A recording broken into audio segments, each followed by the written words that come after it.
Coach, hari n'ibigenda bivugwa wenda ko Nshimiyimana Maurice yahawe ikipe ya Police Football Club, bamwe bakavuga ko wenda itari no ku rwego rwawe. Niki wowe ubibona gute kuba ekipe nka Police Football Club abantu benshi batumva uburyo ifitwe na Nshimiyimana Maurice?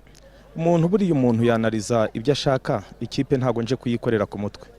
Ushobora kubigira ari itikukereya, sibyo?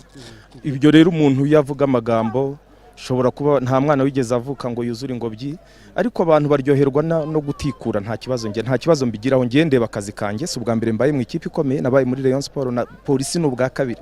Ubwo rero umuntu ujya kwicara akavuga ngo si ukuyikorera, kereka niba bazayishyira ariko Astene zashyira ku bitugu, naho niba ari ugutoza nzi yuko nge mfite experience diza, sibyo? Uretse wenda amahirwe yagiye aba nabo ngabo babivuga, nzi yuko nta undusha experience mu kibuga. Nzabareka bavuge, maze gutwara ibikombe nka bingahe mu makipe naciyemo. Ababivuga benshi ntibarakora no kwisahana. Byo rero nta kintu bintwaye.